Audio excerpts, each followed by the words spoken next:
À tous, il est 19h31, j'ouvre la séance. Merci d'être présents, tous présents. Je vais faire l'appel. Donc, Cola Christine présente, Barbé Alain, Hélène, Loricous Clément, Davy Marie-Laure, Bedel Patrice, Dufay Marilyn, Renaud Philippe, Roland Muriel, Daïrel Marie-Paul, Homo Valérie, Chalmel Michael, Martino Samuel a donné son pouvoir à Marilyn Dufay, Herclé Jacques, Hervé Virginie,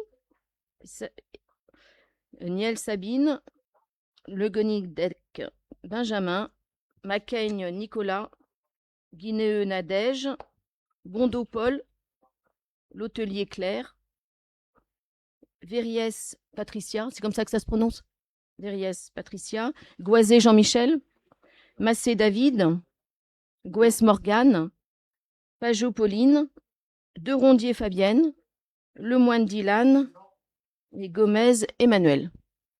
Merci. Donc nous allons commencer par l'approbation, le premier point, l'approbation des procès. Ah oui, le secrétaire de séance. Alors l'idée serait que tout le monde y passe, ça serait bien. Donc je vais commencer par Emmanuel Gomez, s'il veut bien, je commencerai par en bas. Des oppositions? Non, tout le monde est d'accord. Bon, ben Emmanuel Gomez. Donc, nous allons passer au premier point, l'approbation des procès-verbaux des séances des conseils municipaux du 3 mars et 27 mars 2026. À savoir que le 3 mars, tout le monde n'était pas en place. Donc, ce que je propose, c'est que les personnes qui étaient présentes lors du conseil municipal du 3 mars participent au vote, en un premier temps. Et les autres ne participent pas ou s'abstiennent. Ils peuvent s'abstenir ou ils ne participent pas. Ils peuvent s'abstenir. Et après, nous passerons au 27 mars où tout le monde était présent. Donc, on va commencer par le 3 mars. Qui approuve le PV du 3 mars, du conseil municipal du 3 mars? Donc, Jacques Herclé, Madame Gouès, Alain Barbet, Hélène Reux et moi-même. Comment? Ah oui, tu votes pour Samuel, c'est très bien. Concernant le 27 mars, concernant le 27 mars, des corrections ont été faites, je pense. Vous avez apporté vos corrections? Vous avez des corrections à apporter aujourd'hui? Oui? Il faudra le faire avant, c'est-à-dire dès l'instant où vous avez l'ordre du jour et le PV, il faut faire vos corrections et l'envoyer directement à Madame Sangère. Ce sera mieux, comme ça peut être pris en compte et on peut le valider. Donc oui, après c'est pas grand-chose, c'est au point 2 sur l'élection du maire à la page numéro 4. Il est écrit que les conseillers se sont approchés de la table de vote. Bon, je sais, je suis un peu pointilleux, mais comme j'ai été assesseur, ça me reste. Je suis donc bien placé pour m'en souvenir. Ça s'est plutôt passé dans l'autre sens. Ces assesseurs qui se sont déplacés auprès des membres du conseil. C'est inverse, voilà. Donc après, ça serait bien de réajuster légèrement pour que Avec ça l'urne alors. colle bien à la réalité. Merci.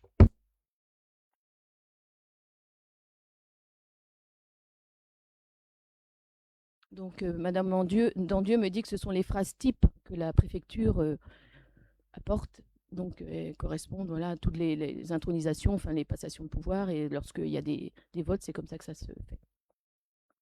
Mais on sait que vous étiez là avec Madame L'Hôtelier. Merci.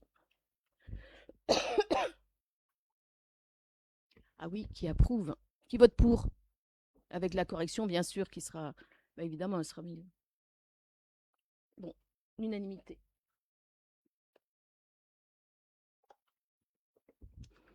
Point numéro 2, je vais laisser la parole à Monsieur Barbet pour les délégations du conseil municipal au maire.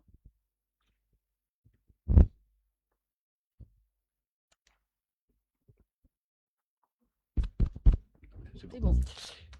Oui, donc le Code général des collectivités territoriales, qui est notre Bible, prévoit dans son article L2122-22 que le conseil municipal peut déléguer une partie de ses attributions au maire. Donc cette disposition permet d'assurer la bonne administration de la commune et de fluidifier l'activité des services administratifs. Alors, vous avez tous pris connaissance des différents éléments de la délibération. Je vais vous les rappeler. Donc, il est proposé au conseil municipal de donner délégation au maire, donc conformément à l'article que je viens de citer. Premièrement, pour arrêter et modifier l'affectation des propriétés communales utilisées par les services publics municipaux et procéder à tous les actes de délimitation des propriétés communales. De procéder dans la limite d'un montant maximum de 1 million d'euros par an à la réalisation des emprunts destinés au financement des investissements prévus par le budget. Emprunts obligataires et emprunts classiques à taux fixe, enfin tout type d'emprunt selon toutes les modalités que l'on peut trouver sur les marchés.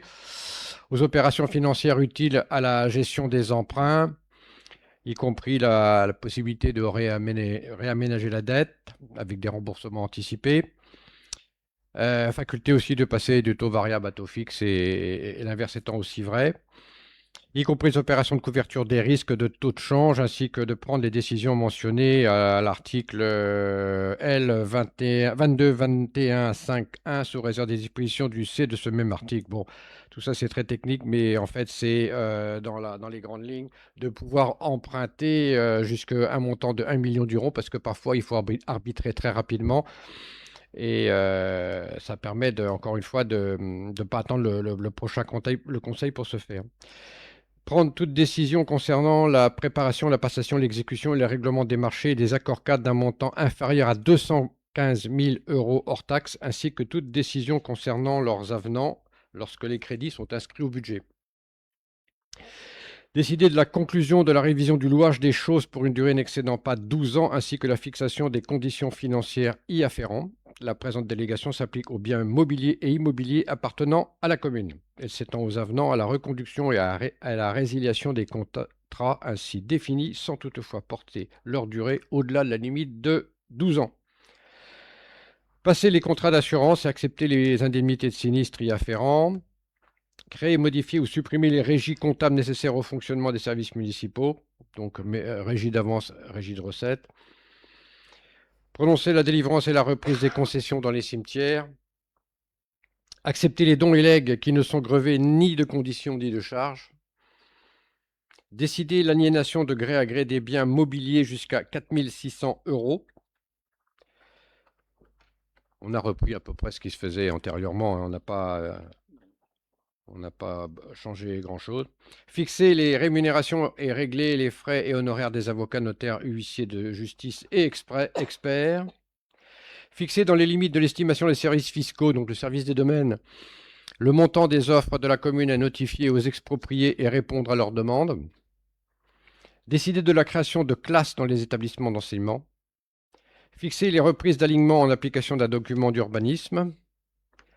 Transiger avec les tiers dans la limite de 1 000 euros, donc pour les communes de moins de 50 000 habitants, et intenter au nom de la commune les actions en justice ou défendre la commune dans les actions intentées contre elle, devant toutes les juridictions et pour toutes les affaires, quelles qu'elles soient. Oui, parce que parfois il arrive que nous avons des référés, en particulier des référés de RAER ou qui réclament une réactivité très importante de la part de la ville. Donc là, on ne peut pas non plus attendre que le conseil municipal se réunisse. Dans ces conditions, il faut que le maire puisse agir très rapidement. Régler les conséquences dommageables des accidents dans lesquels sont impliqués des véhicules municipaux dans la limite de 15 000 euros hors taxes. Donner en application de l'article L324.1 du Code de l'urbanisme l'avis de la commune préalablement aux opérations menées par un établissement public foncier local. Signer la convention prévue à l'avant-dernier alinéa de l'article 311.4 du Code de l'urbanisme précisant les conditions dans lesquelles un constructeur participe au coût d'équipement d'une zone d'aménagement concerté et signer la convention prévue par le troisième alinéa du même code, de l'article 332.11 2, dans sa rédaction antérieure à la loi du 29 décembre 2014 de finances rectificatives pour 2014, précisant les conditions dans lesquelles un propriétaire peut verser la participation pour voirie et réseau. Réaliser les lignes de trésorerie sur la base d'un montant maximum de 1 million d'euros par an, à taux fixe, à taux ou taux variable ou révisable, pour une durée maximum de 12 mois. Prendre les décisions mentionnées aux articles L523.4 et L523.5 du Code du patrimoine relatives à la réalisation de diagnostics d'archéologie préventive, prescrites pour des opérations d'aménagement ou de travaux sur le territoire de la commune. Ça, c'est lors d'intervention de l'INRAP, l'Institut de recherche en archéologie préventive. Autoriser au nom de la commune le renouvellement de l'adhésion d'associations dont elle est membre. Procéder au dépôt de toutes les demandes d'autorisation d'urbanisme relatives à la démolition, à la transformation, à l'édification des biens municipaux. Ouvrir et organiser la participation du public par voie électronique prévue au 1 de l'article L123-19 du Code de l'environnement. Alors, l'article suivant, l'article L2122-23 du Code général, précise que le maire doit rendre compte des décisions qu'il a pu prendre en vertu de cette délégation au plus prochain conseil municipal qui suit donc cette prise de décision. Donc c'est voilà, le maire doit rendre compte. On vous demande aussi, dans un autre point, d'autoriser une subdélégation aux adjoints et conseillers délégués de ces différentes délégations. De décider qu'en cas d'empêchement du maire, les délégations accordées seront exercées par un adjoint dans l'ordre des nominations, premier, deuxième, troisième, quatrième, etc. Indiquer que les décisions prises par Madame le maire en vertu de l'article susnommé sont soumises aux mêmes règles que celles qui sont applicables aux délibérations des conseils municipaux portant sur les mêmes sujets. Donc voilà, c'est-à-dire envoi à la préfecture, publication, tout ce qui rend le caractère exécutoire d'une décision, qu'elle soit d'une délibération ou un arrêté. Et comme je le disais tout à l'heure, donc Madame le maire devra rendre compte à chacune des réunions obligatoires du conseil municipal de l'exercice de cette délégation. Et enfin, préciser que le conseil municipal peut toujours mettre fin à la délégation. Je ne sais pas s'il y a des questions. Micro.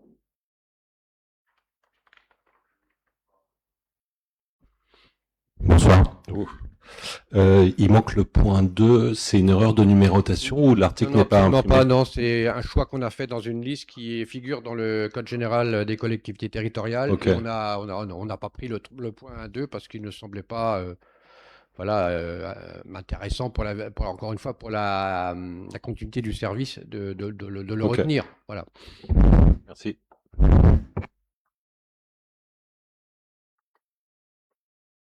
Il y a d'autres questions? Non, d'autres observations? Sinon, on peut passer au vote. Qui est pour, pardon? Qui est contre? Qui s'abstient? Donc,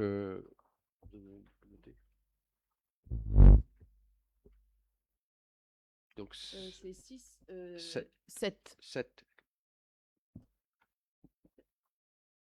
Monsieur Le... Ah, c'est bon. Monsieur Lemoine, Madame de Rondier, Madame Pajot, Madame Gouès, Monsieur Massé, Monsieur Goisé, Madame Virès se sont abstenus. Je vous remercie. Donc, point numéro 2. Indemnité de fonction des élus, fixation et répartition de l'enveloppe indemnitaire globale.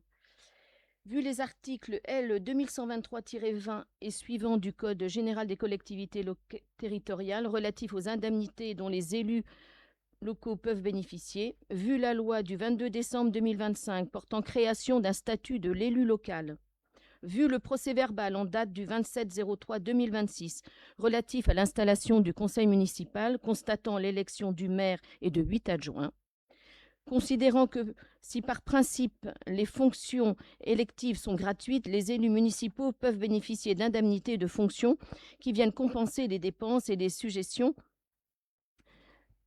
qui résulte de l'exercice de leurs charges publiques, considérant qu'il appartient au conseil municipal de déterminer les taux des indemnités des élus pour l'exercice de leurs fonctions dans la limite des taux fixés par la loi, considérant que pour une commune de 7 301 habitants, le taux de l'indemnité de fonction du maire est fixé de droit à 58,30% de l'indice brut terminal de l'échelle indiciaire de la fonction publique, considérant que pour une commune de 7 300 habitants, le taux maximal de l'indemnité de fonction d'un adjoint est fixé à 23,32% de l'indice brut terminal de l'échelle indiciaire de la fonction publique, considérant que l'enveloppe indemnitaire globale est composée d'un montant des indemnités maximales susceptibles d'être allouées aux maires et aux adjoints. Donc vous avez pris connaissance du tableau qui vous a été... vous l'avez regardé. Alors, il est proposé au conseil municipal de délibérer pour fixer le montant des indemnités pour l'exercice effectif des fonctions des adjoints et des conseillers municipaux dans la limite de l'enveloppe budgétaire constituée par le montant des indemnités maximales susceptibles d'être allouées aux titulaires de mandats locaux au taux suivant. Taux en pourcentage de l'indice brut terminal de la fonction publique, conformément au barème fixé par les articles L 2123-23, L 2123-24 du CGCT. Alors, ça correspond... Comment? Parce que je ne l'ai pas.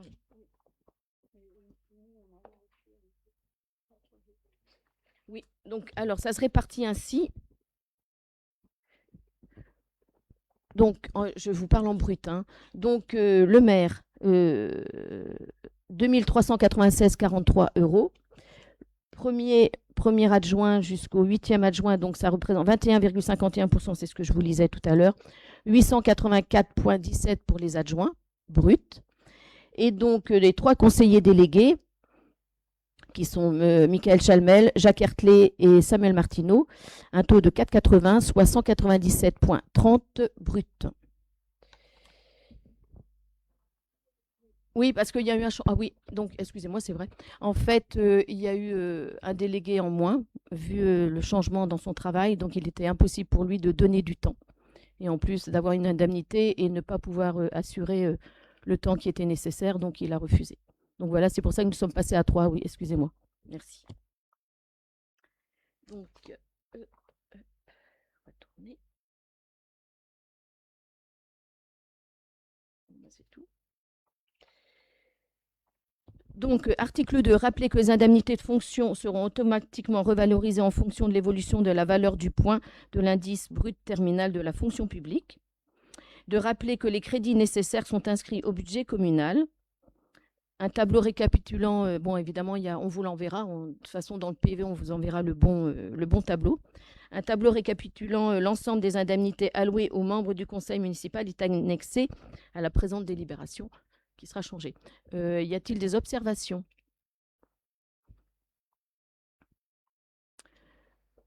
On va passer au vote. Qui vote pour?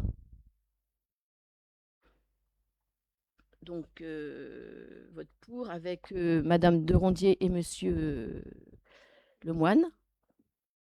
Qui s'abstient? Donc, l'équipe de Monsieur Guasdoué et Monsieur Gomez. C'est bon?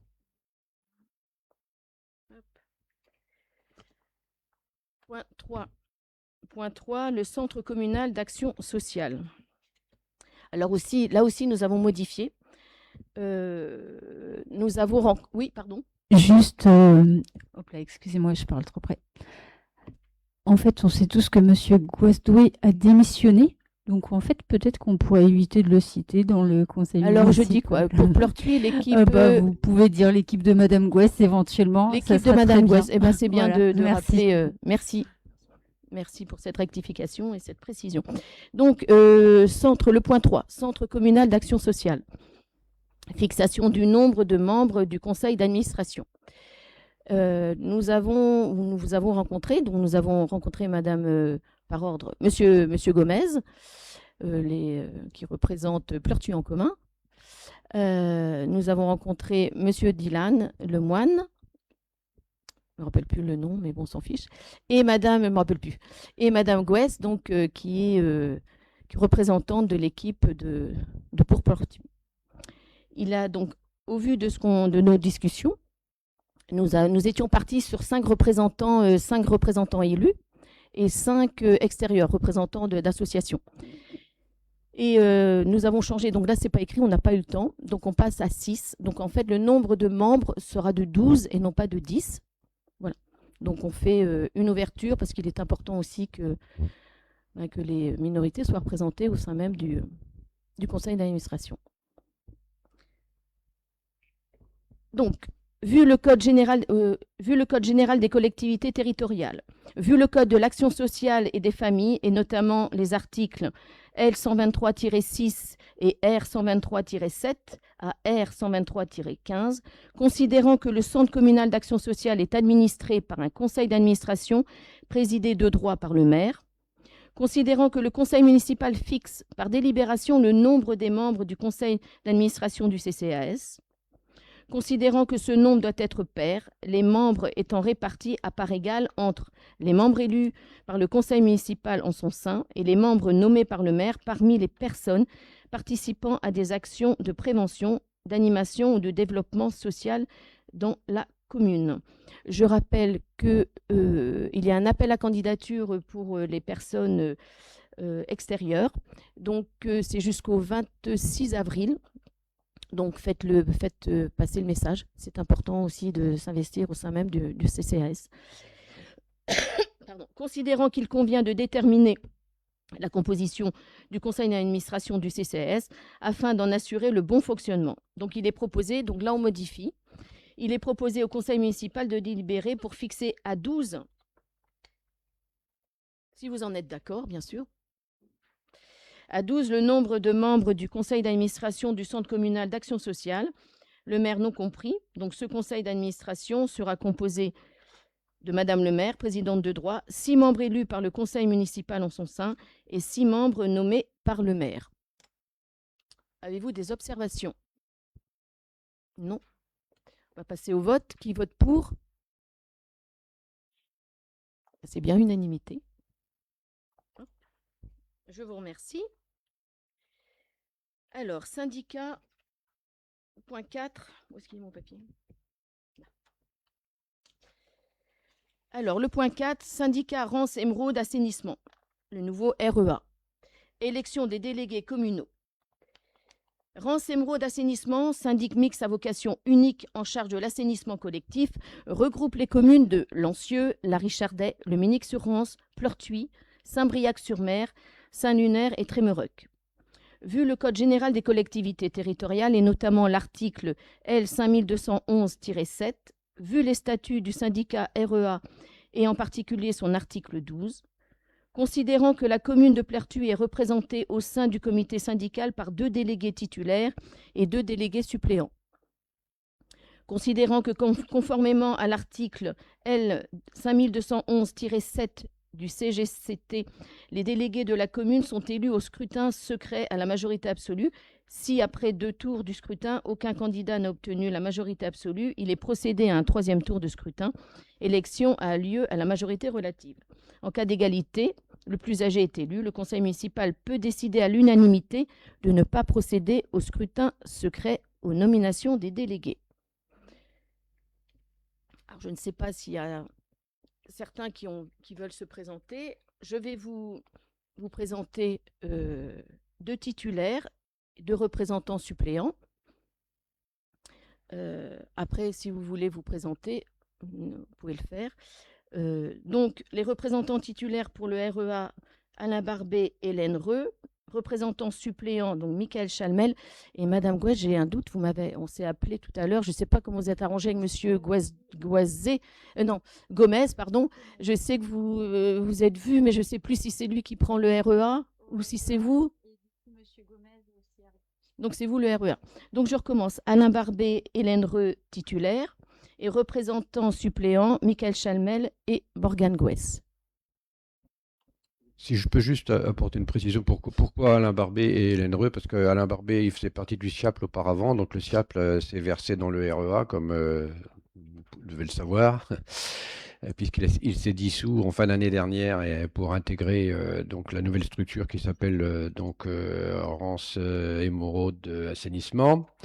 Et puis Hélène Reux, parce que c'est l'adjointe aux travaux, donc forcément, à partir du moment où on parle d'assainissement, on parle aussi de réseau, etc. Donc c'était le pourquoi du comment. Et puis Monsieur Chalmel, parce que lui aussi, il est donc, sur les réseaux, donc voilà. Et puis on a laissé une porte pour quelqu'un de la minorité. Oui, Monsieur Goisé. Pardon, une question. Vous parlez des adjoints, on aurait peut-être pu avoir les affectations de chacun et chacune des adjoints. Là, vous venez de dire que madame était adjointe. Mais c'est pas... Oui, en fait, c'est des arrêtés du maire, donc et les arrêtés, on est en train d'y mettre la dernière main, puisque vous venez de voter il y a quelques instants le conseil municipal dans son ensemble, les délégations du conseil municipal au maire, et comme il y a subdélégation, ça figurera dans les arrêtés. Donc les arrêtés ne vont pas tarder à sortir, ils vont sortir d'ici la fin du mois. Donc les délégations qui s'appliquent à chaque adjoint seront affichées, publiées, etc. Et puis dans le prochain conseil, les commissions seront en place et vous pourrez vous inscrire. Y a-t-il d'autres remarques? Est-ce que l'Assemblée est d'accord pour voter à main levée?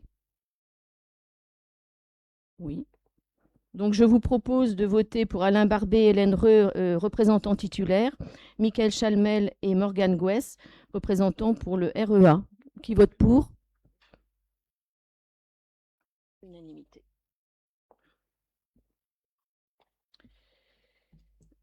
Donc, là, je vais changer. Donc, le point 5, syndicat intercommunal des eaux de la rive gauche, le CIERG, élection des délégués communaux. Le syndicat intercommunal des eaux de la rive gauche, le CIERG, en charge de l'eau potable, se compose de communes de Pleurtuis, Saint-Briac-sur-Mer, Le Minic-sur-Rance et La Richardaie. Vu le Code général des collectivités territoriales et notamment l'article L 5211-7, vu les statuts du CIERG, considérant que la commune de Pleurtuis est représentée au sein du comité syndical par 2 délégués titulaires et 2 délégués suppléants, considérant que conformément à l'article L 5211-7 du CGCT, les délégués de la commune sont élus au scrutin secret à la majorité absolue. Si après 2 tours du scrutin, aucun candidat n'a obtenu la majorité absolue, il est procédé à un 3e tour de scrutin et l'élection a lieu à la majorité relative. En cas d'illégalité, le plus âgé est élu. Le conseil municipal peut décider à l'unanimité de ne pas procéder par scrutin secret aux nominations des délégués. Donc, je vous propose représentant titulaire Hélène Reux, Clément Lericous, représentant suppléant Jacques Herclé et Emmanuel Gomez. Y a-t-il des observations, des questions? Est-ce que l'Assemblée est d'accord pour voter à main levée? Donc, qui vote pour?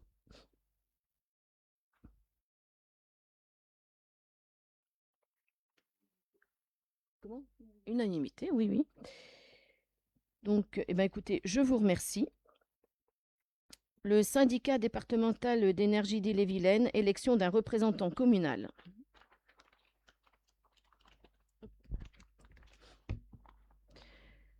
Le SDE 35 est un syndicat mixte fermé dont l'échelle est départementale. Il est composé des communes, des EPCI et de la métropole de Rennes, dont l'activité est exclusivement consacrée aux enjeux énergétiques.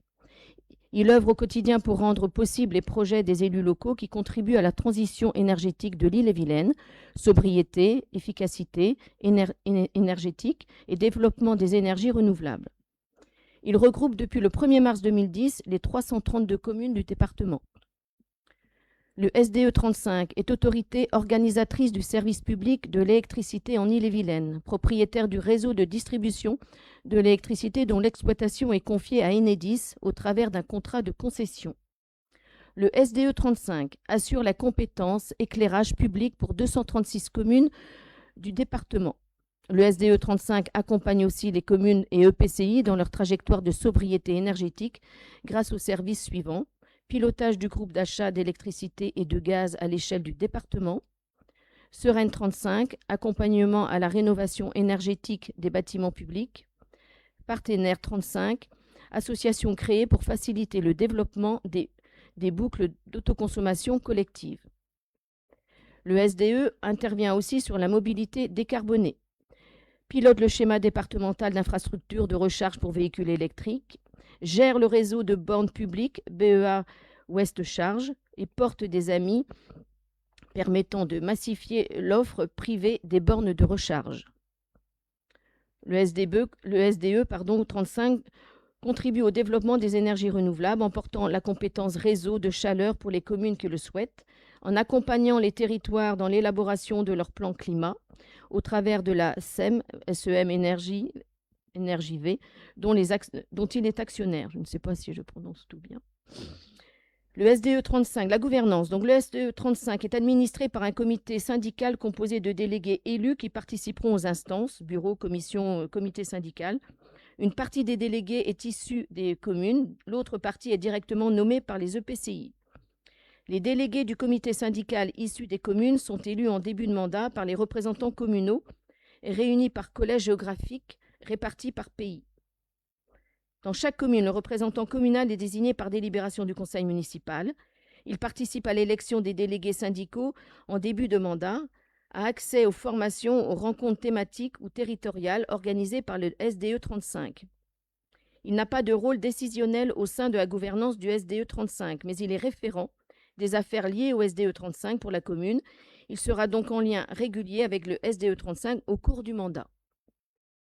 Vu le Code général des collectivités territoriales et notamment l'article L 2122-25, vu l'arrêté préfectoral du 3 novembre 2009 relatif à la création d'un syndicat départemental d'énergie 35, structure organisatrice de la distribution publique d'électricité en Ille-et-Vilaine, considérant le rôle du ou de la représentante communale rappelée ci-dessus, considérant qu'il convient de désigner un ou une représentante de la commune auprès du SDE 35 qui participera à l'élection des délégués syndicaux en début de mandat et qui sera ensuite le référent pour les affaires communales relatives au SDE 35 pour la durée du mandat. Considérant que conformément à l'article L 5211-7 du CGCT, les délégués de la commune sont élus au scrutin secret à la majorité absolue. Si après 2 tours de scrutin, aucun candidat n'a obtenu la majorité absolue, il est procédé à un 3e tour de scrutin et l'élection aura lieu à la majorité relative. En cas d'égalité, le plus âgé est élu. Le conseil municipal peut décider à l'unanimité de ne pas procéder par scrutin secret aux nominations des délégués. Donc, son candidat en qualité de représentant de la commune auprès du SDE 35, nous proposons Michael Chalmel. Y a-t-il d'autres candidats ? Non. Pardon ? Donc, Madame Fabienne de Rondier.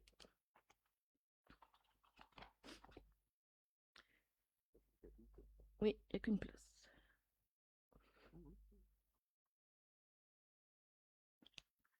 Donc, même question que tout à l'heure. Est-ce que on est voté à bulletin secret? Eh ben voilà. Non, ben on peut voter. Ben, si tout le monde est... Ben oui, enfin. Super bien.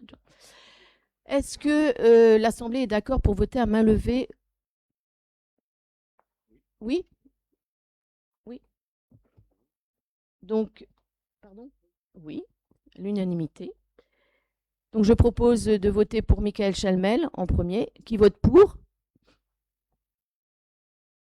Donc, tout le monde sauf Madame de Rondier et Monsieur Lemoine. Qui vote pour Fabienne de Rondier? Donc, Madame de Rondier et Monsieur Lemoine. 2 voix. Donc, Monsieur Chalmel est élu représentant auprès du SDE 35. Merci. Point numéro 7. SPL de construction publique d'Ille-et-Vilaine, élection d'un représentant du conseil municipal. Entrée au capital de la société publique locale SPL de construction publique d'Ille-et-Vilaine en 2018, la commune de Pleurtuis est représentée au sein du conseil d'administration de l'Assemblée générale et de l'Assemblée spéciale de cette société. Pour rappel, la SPL est issue d'une nouvelle catégorie de sociétés créée par la loi numéro 2010-559 du 28 mai 2010, dont les actionnaires sont exclusivement publics. La société a pour objet, dans le cadre des conventions conclues par ses actionnaires, prenant la forme soit de mandat, soit de conduite d'opération, soit de prestation de services dans les domaines suivants: le conseil, l'étude, le développement, l'urbanisme et la construction. D'une manière plus générale, elle peut accomplir toutes les opérations qui sont compatibles avec cet objet, s'y rapporte et contribue à sa réalisation. Elle exerce ses activités exclusivement sur le territoire de ses actionnaires et pour leur compte exclusif. Alors, excusez-moi, il me manque un nom.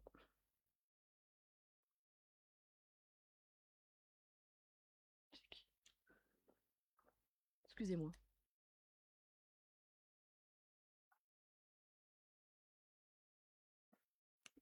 Considérant les candidatures à ce poste, il est proposé d'élire le représentant de la commune auprès de la SPL de construction publique d'Ille-et-Vilaine à main levée. Donc, le conseil municipal procédera à l'élection. Il est proposé au conseil municipal pour désigner comme représentant de la commune de Pleurtuis pour siéger au sein de l'Assemblée spéciale des collectivités territoriales, des assemblées générales et au conseil d'administration de la SPL de construction publique d'Ille-et-Vilaine. Et nous proposons Marie-Laure Davy. Est-ce qu'il y a d'autres candidats?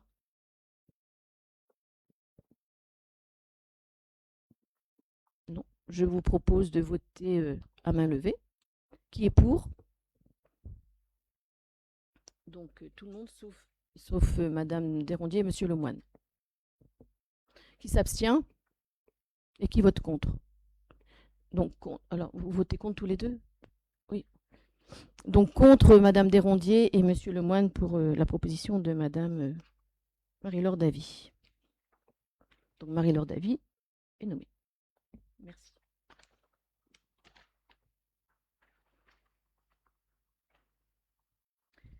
C'est toujours comme ça, les débuts de conseil, les débuts de mandat, c'est comme ça, il faut voter pour des représentants. Donc on continue. Syndicat mixte d'aménagement et de gestion du parc naturel régional Vallée de la Rance, Côte-Émeraude, élection des délégués. Le parc naturel régional Vallée de la Rance, Côte d'Émeraude, a été créé en octobre 2024 et rassemble 66 communes des Côtes-d'Armor et d'Ille-et-Vilaine.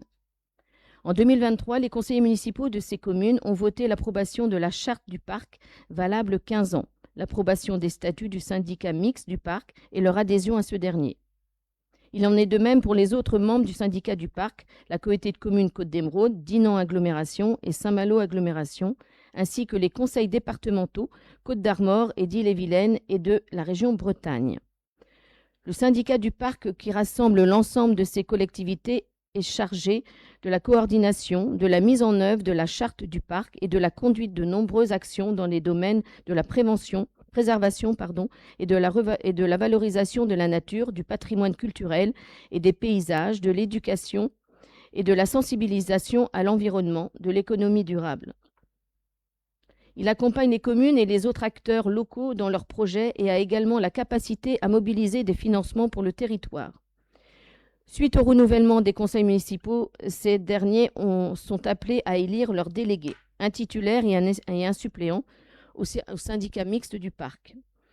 Vu le Code général des collectivités territoriales, vu le décret numéro 2024-946 du 19 octobre 2024 portant classement du parc naturel régional Vallée de la Rance, Côte d'Émeraude, vu les statuts du syndicat mixte d'aménagement et de gestion du parc naturel régional Vallée de la Rance, Côte d'Émeraude, vu la délibération du conseil municipal numéro 2023-073 du 4 juillet 2023 portant l'approbation du projet de charte du parc naturel régional Vallée de la Rance, Côte d'Émeraude et adhésion au syndicat mixte d'aménagement et de gestion du parc naturel régional Vallée de la Rance, Côte d'Émeraude.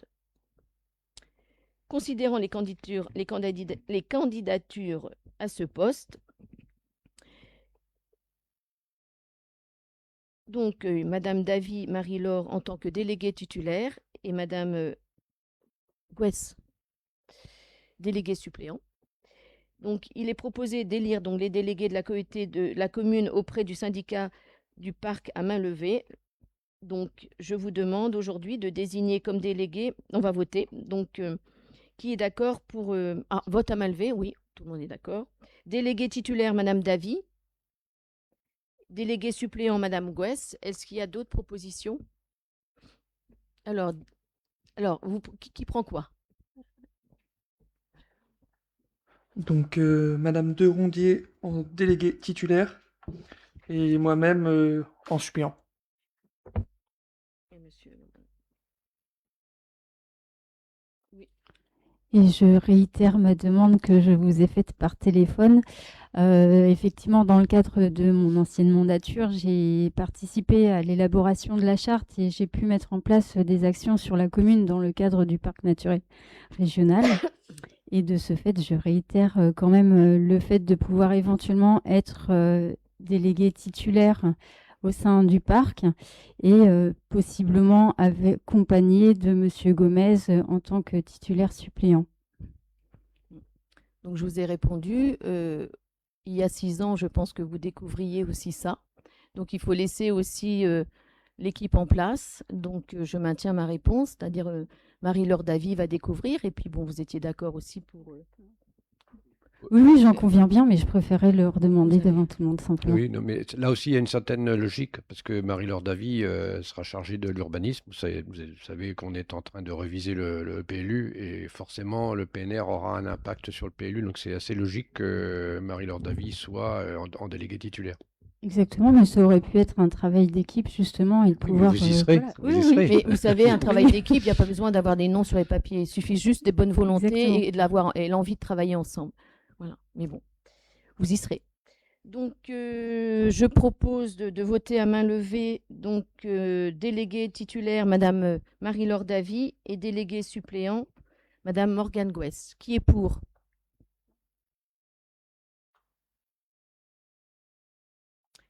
Comment? Oui.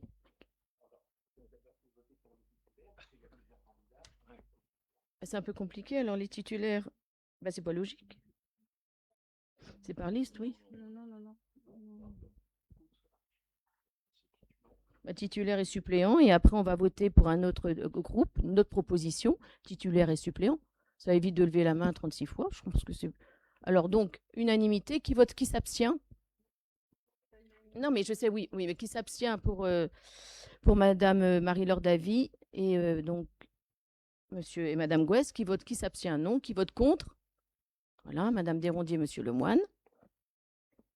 Donc, qui vote pour Madame Derondier titulaire et Monsieur Lemoine suppléant? Qui vote pour? Donc, Madame Derondier et Monsieur Lemoine. Qui vote contre? Non. Qui s'abstient? Oh, c'est compliqué, hein. Bon, alors, qui s'abstient? Moi, je m'abstiens. Hein. Donc, votez. Alors, qui s'abstient? Donc, Madame Vierès, Monsieur Goisé, Monsieur Massé, Madame Pajot, non, vous, non. Alors, Madame Collin s'abstient. Qui vote contre? Alors, les autres. Et Monsieur Gomez. Et qui vote pour?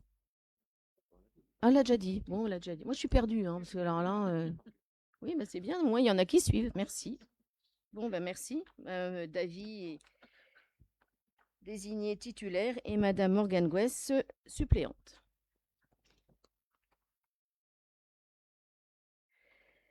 Désignation d'un correspondant défense.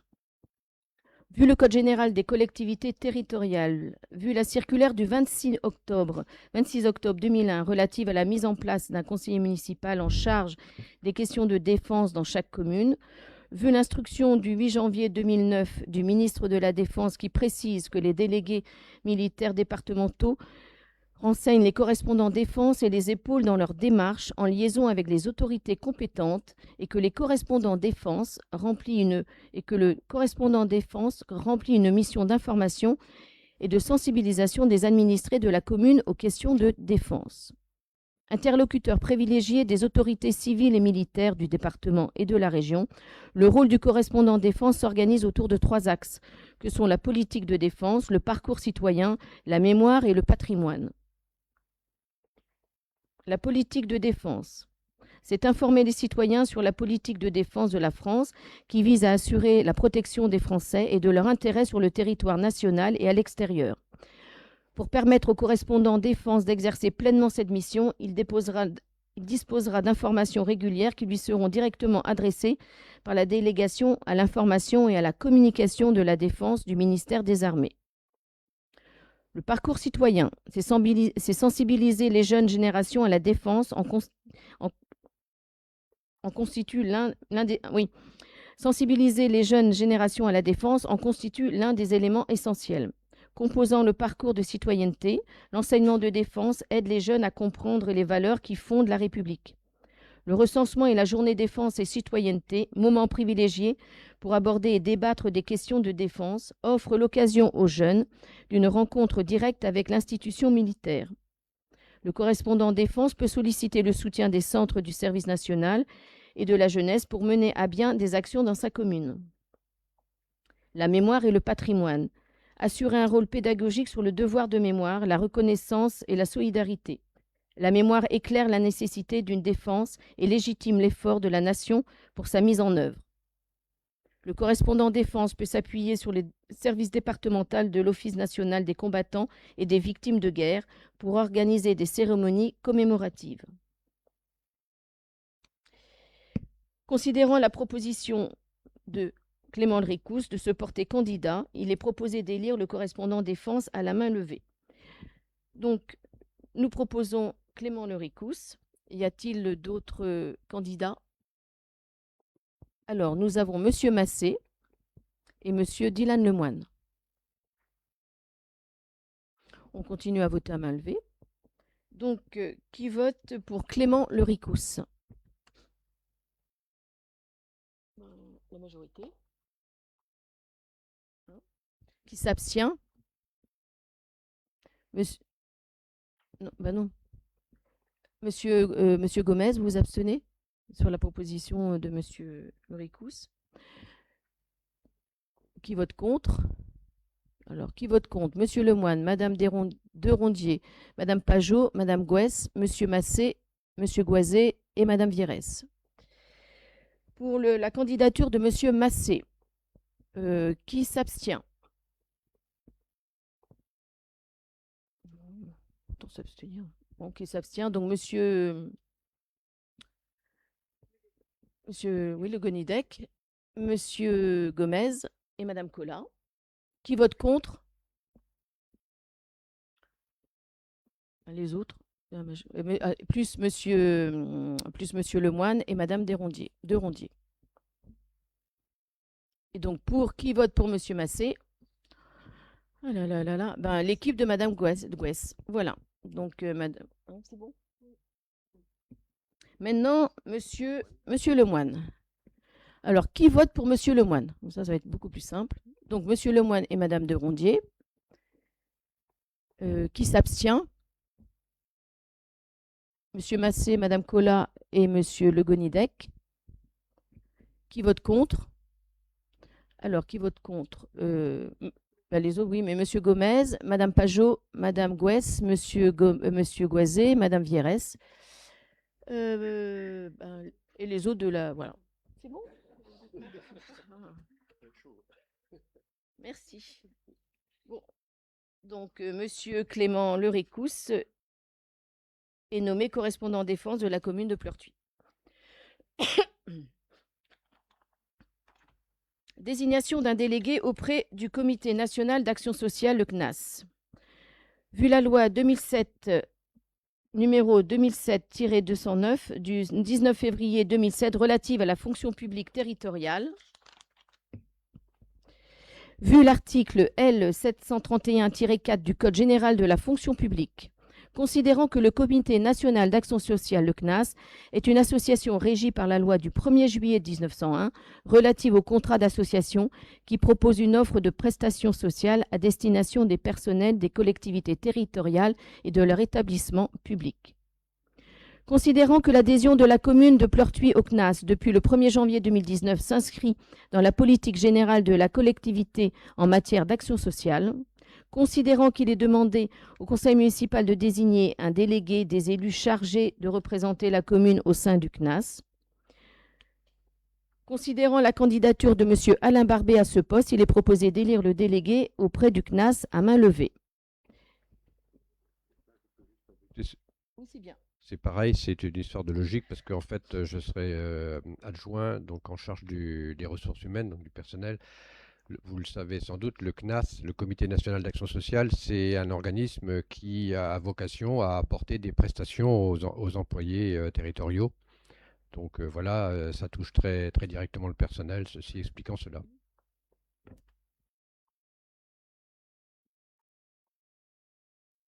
Donc, y a-t-il d'autres candidats, s'il vous plaît? Monsieur Lemoine? Non. Monsieur Gomez? Non. Personne. Monsieur... Bon, bah, je vous propose de voter à main levée. Qui est pour? Unanimité. Je vous remercie. Qu'est-ce que tu me dis? Oui, oui, oui. Oui, oui. Donc, on a terminé au niveau des délibérations. Je vous propose information, décision du maire qui date... Ah oui, vous voulez... Oui. Je vous en prie. Quand c'est rouge, c'est que c'est bon. Voilà. Pour le point 3, pour le centre communal d'action sociale, vous marquez 6 membres maintenant élus par le conseil municipal en son sein. Quand est-ce qu'on va faire l'élection des 6 conseillers? À la prochaine. Oui, voilà. Aujourd'hui, vous on vote reportez le à la nombre. prochaine. Voilà. Au prochain. Donc, décision du maire, je vous en parle, ça date du 6 janvier 2026, donc signé par Madame Bézier. Donc, c'était le choix du prestataire pour entretien des espaces verts. Vous avez dû le lire, non? Vous avez pris connaissance, donc on peut le dire quand même pour le public. Alors, on va le dire. Donc, vu l'article L 2122-22 du Code général des collectivités territoriales, la délibération numéro 2020-047 en date du 29 juillet 2022 portant délégation au maire dans le cadre de l'article L 2122-22 du Code général des collectivités territoriales, ce pour la durée du mandat, notamment son 4e, les crédits inscrits au budget communal, considérant qu'après l'analyse, l'offre proposée par l'entreprise Riou, oui, c'était le choix du prestataire pour entretien des espaces verts, excusez-moi, j'ai oublié le plus important. Donc, considérant qu'après l'analyse, l'offre proposée par l'entreprise Riou, Christophe est la mieux disante, décide de valider l'offre proposée par l'entreprise Riou, Christophe pour un montant de 55 830 € hors taxe, de signer les pièces contractuelles. Comment? Bon, après, il me dit c'est bon. Donc voilà, donc c'est bon. C'est juste pour vous informer. Je vais passer au DIA. Donc, alors, 8 rue des Terre-Neuvas, 2 bis rue de l'Aéroport, 34 rue de Dinard, 11 rue de la Cale de Jouvente, le Clocolet, le Clocolet, le Clocolet, le Clocolet, le Clocolet, 18 rue Jacques Cartier, la zone artisanale de l'Orme, 10 rue des Craquelines, 3 rue Jean Boyer, des Craquelines. Monsieur Barbet, c'est écrit des Craquelines. Alors j'aime bien parce qu'on me reprend. Eh bien moi je lis Craquelines. Voilà, je trouve que c'est joli en plus. Donc 10 rue des Craquelines, 3 rue Jean Boyer. C'est vous ça, Marjolaine? 23 rue Gess Anne et 19 rue Victor Plévin. Y a-t-il des questions, Oui. Madame le maire, mesdames et messieurs les élus, à l'issue des désignations qui viennent d'être effectuées, nous souhaitons adresser nos sincères félicitations à l'ensemble des élus qui ont été choisis pour représenter notre commune au sein des différentes instances. Ces responsabilités sont loin d'être symboliques. Elles s'inscrivent dans des cadres où se construisent des décisions importantes pour notre territoire, qu'il s'agisse de coopération intercommunale, de politique publique ou de projets structurants. À ce titre, elles participent pleinement à l'action que nous menons ici au service des habitants de Pleurtuis. Nous savons pouvoir compter sur votre engagement pour y porter la voix de notre commune avec sérieux, constance et sens des responsabilités. Car au-delà des instances elles-mêmes, c'est bien l'intérêt des Pleurtuisiens qui doit rester au cœur de chaque position et notre boussole dans chaque décision et chaque orientation. Pour notre part, nous serons très intéressés de pouvoir suivre les travaux qui y seront conduits. La restitution régulière des échanges, des réflexions et des conclusions issues de ces instances nous paraît en effet essentielle. Elle permet non seulement d'assurer une bonne information de l'ensemble du conseil communal, mais aussi de nourrir un travail collectif plus riche, plus éclairé et pleinement ancré dans les réalités de notre territoire.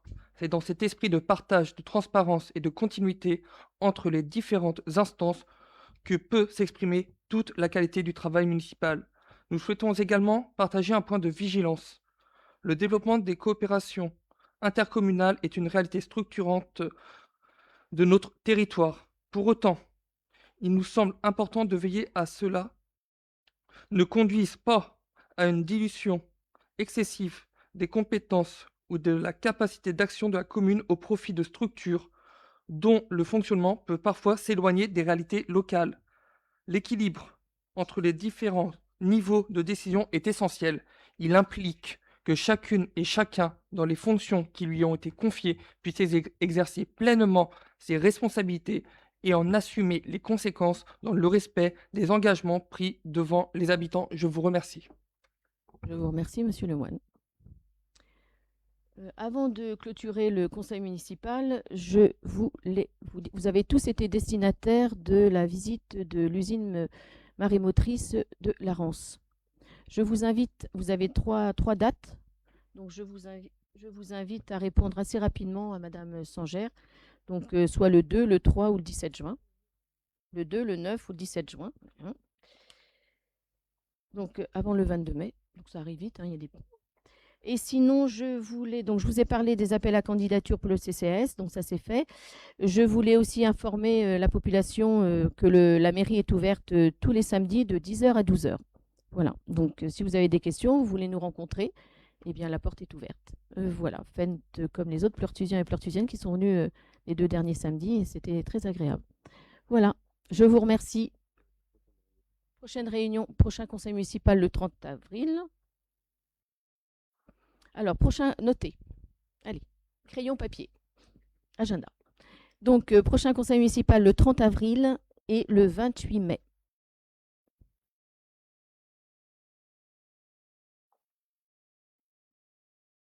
Je vous remercie. La séance est levée et belle soirée à vous. Merci à vous. Au revoir.